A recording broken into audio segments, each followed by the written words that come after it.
So here we have my two favourite Leeds boys, James and Isaac, or Isaac and James. I don't know who's the favourite. You're both equal. Thank you very much. Good.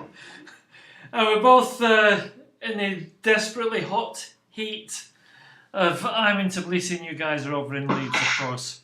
So look, guys, before we just cover a little bit about what's happening, obviously we did a lot of weeks together. It's been brilliant. It's been really good.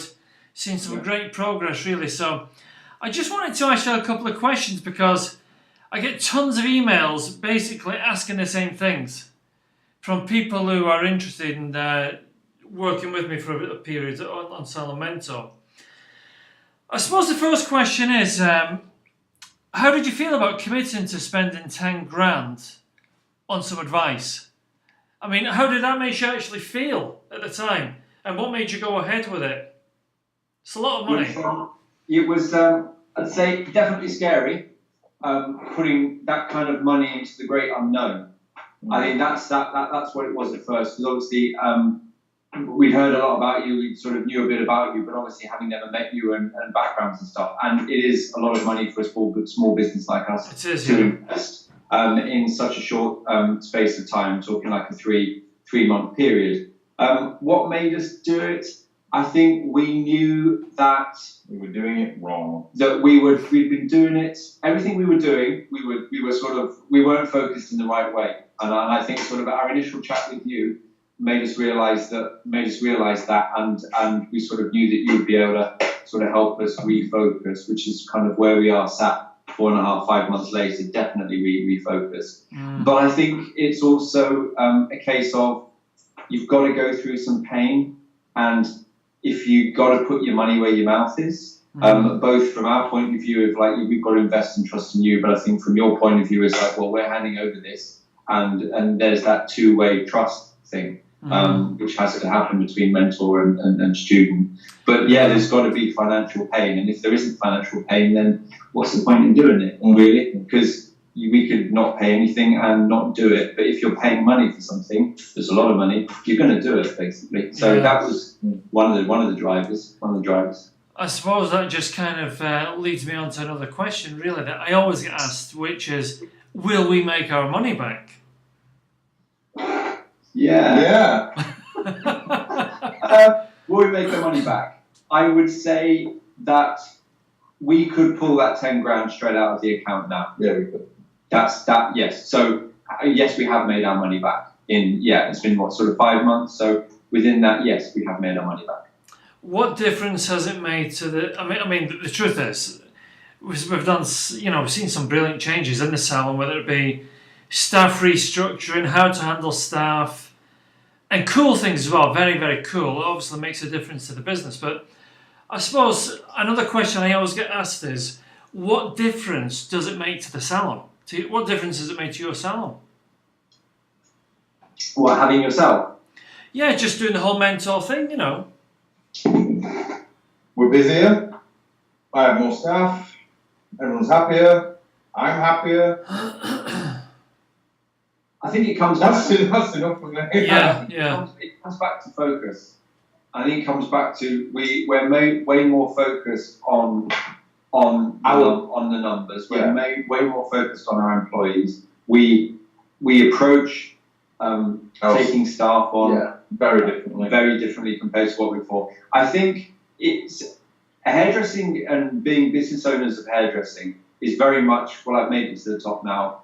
I'm done. Yeah, that's true. Yeah. I've got my ego, and I think definitely working with yourself has helped us drop our egos and look at things from the employee's point of view, rather than going, well, I used to scrub it with a toothbrush, so therefore I expect you to. It's like, no, it's 20 odd years ago you did that, but now they look at you like, what? You want me to do? So it's a different landscape, and I think understanding that and talking that with yourself and just another point of view, because we go home, we go to work, we go home, we go to work. We don't really visit other salons, right? We don't go, So again, it's that you get into the tunnel of the small business owner, and just having another point of view has helped both of us, talk and focus and stuff. So, I think the key thing for me was obviously the fact that because It's the very common mistake. I'm pretty sure that 90% of most people do who are salon owners is the reason you opened a salon is because you were busy. Yeah. And then you got busier, and then you got busier again, and then never else isn't. Yeah, that's true. Yeah. But people come for you. They don't, so it's kind of getting the idea that actually people aren't coming for you; they're coming for the salon. That's right. Yeah. Then us pulling off the floor in the way we have. I mean, we've gone from doing like 50 hours a week each on the floor to now trying to do 2-3 days a week on the floor. Yeah. But still in the salon, obviously, still doing full time in the salon. But due to that, making more money because we can direct That's right. and manage, which we couldn't do before because I'm still doing a client in 45 minutes from 9 till like 8 o'clock at night. I mean, I remember when we first talked, James in particular, you were like, oh my God, I can't keep doing this. These kind of insane hours. And so it's always a good goal to kind of get off the shop floor, that's for sure. And you're well on your way to that. Like, in how many months was it? 5 or 6 months, 7 months, whatever it was. We started March. March. I mean, and you think of that, some people don't manage that ever in a salon. Ever. Yeah. You know, we had a salon who bought the SX21 manual just this week on their Instagram account, closed. And I kind of saw it coming because you can't really run a salon just with no management. Just cutting hair all day, it just can't be done. So the other thing I wanted to ask you was, what was it now? Oh yeah, so one of the things salon owners always say to me, and I know you two were a bit worried about it as well, they always say, we're not putting our prices up. I would probably say 99% of salon owners saying that to me, I am not putting prices up. You know, I'm just not doing it. And obviously there's a few other things like doing old school stuff like flyers and so and so. How did you feel about putting your prices up? Because again, it's another big question I always get asked. I'm not putting prices up. So what did we do with you guys? We put the prices up. Stand the pricing well. We were, we were sceptical at first. I think it probably took a couple of weeks of us discussing, toing and froing, whatever, chatting with you, and just thinking, right, well, solid, we've got to kind of do it. There's that much change going on within the business. There's that much change going on for the clients with, the new staff members we brought on. It was a perfect time to kind of do it, really. And if you are going to put your prices up, put them up when there's a big melee happening. Yeah. Then it's less frightening for the clients, it's less frightening for the staff, and it's less frightening for us. Yeah, that's right, yeah. The only people that are really going to know this are the people that have been coming. Well, I don't know. That isn't what I mean. People come and then there's an expectation of a level of service and whatnot, and people are willing to pay for that if you're getting it. Yeah, that's right. The other thing is, everything has gone up. In this country, everything has gone up. And it's going to go up again. Your shopping's gone up 30%. Yeah. But nobody said the damn thing. It's just like, it goes up. So it's like, well, you don't go to Tesco's, get to the till and then go, well, I'm not paying for that. That's gone up. I'm not having that. You just do. Yeah, that's right.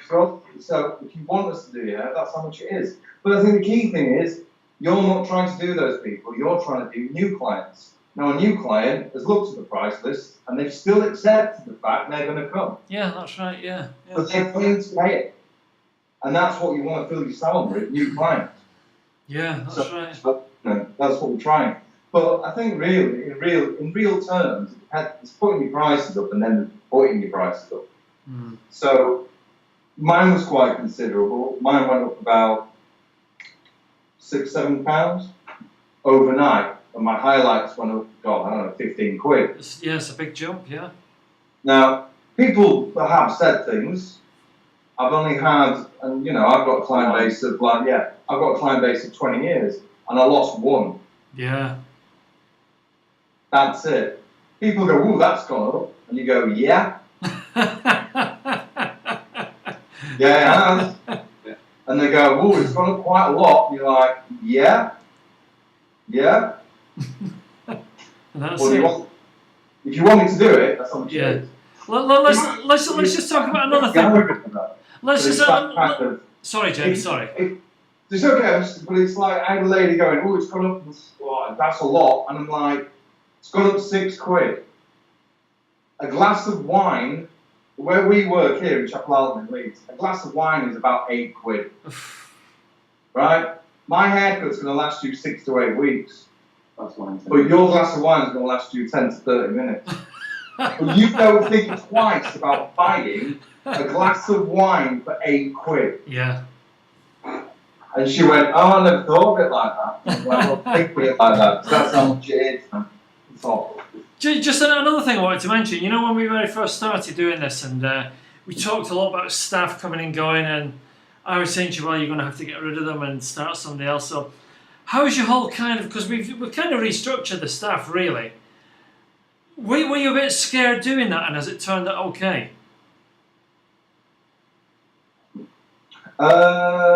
Yeah.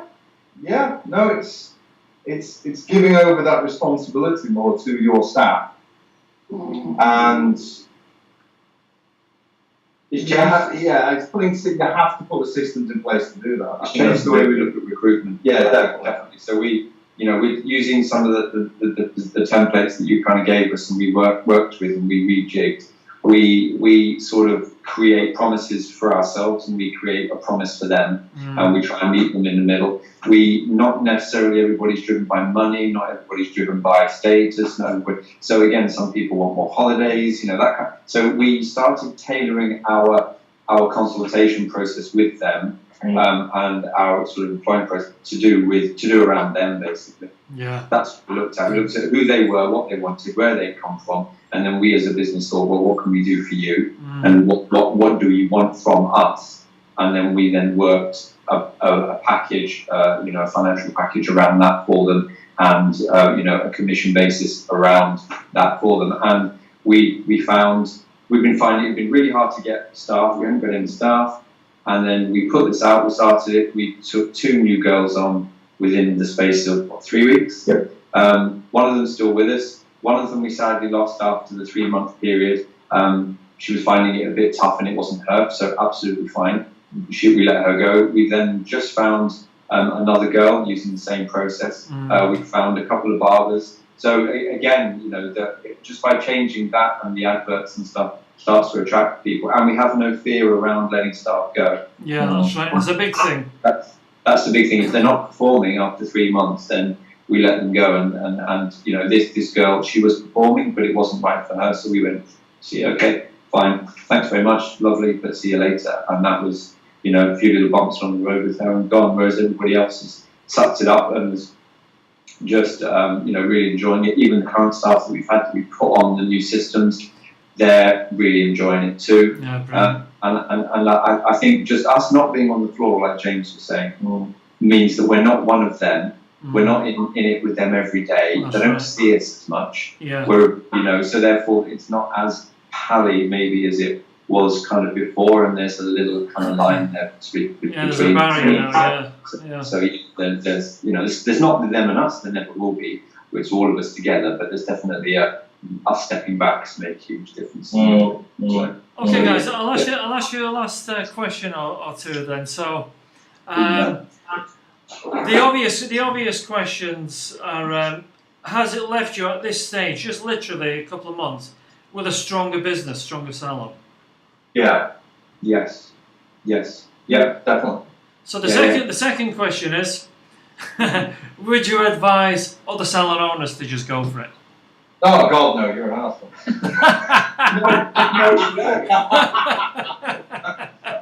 I would, but not with you yet. I think you need to.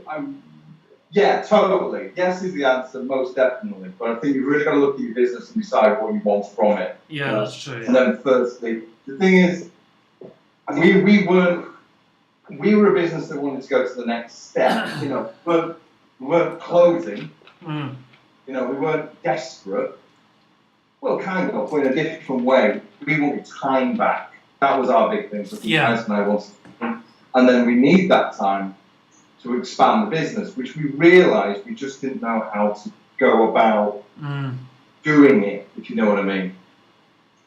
So yes, But yeah, I don't know. It's worked really well for us. Fantastic, you know. And I think it could work fantastic for anybody. You're going to get something out of it. It depends where your focus is. Yeah. We wanted to turn over more money and not work as much.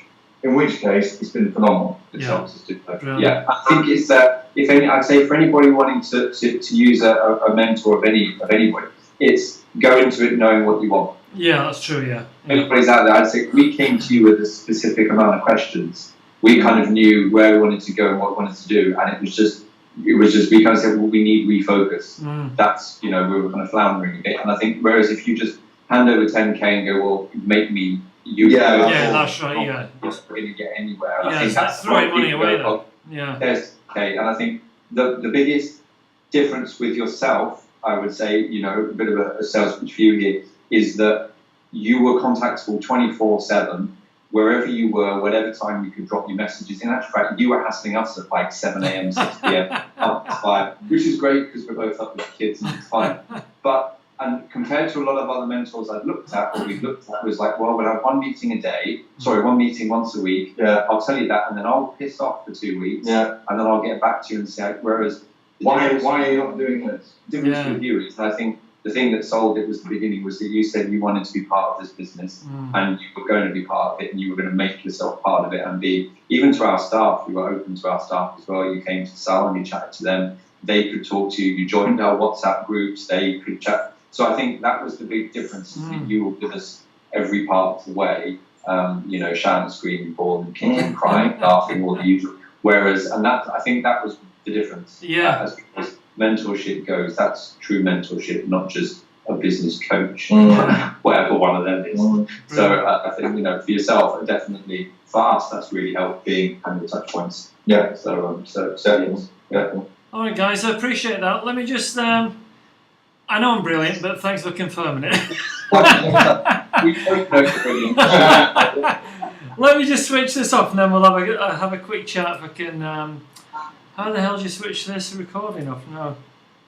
Technology's not his thing, by the way.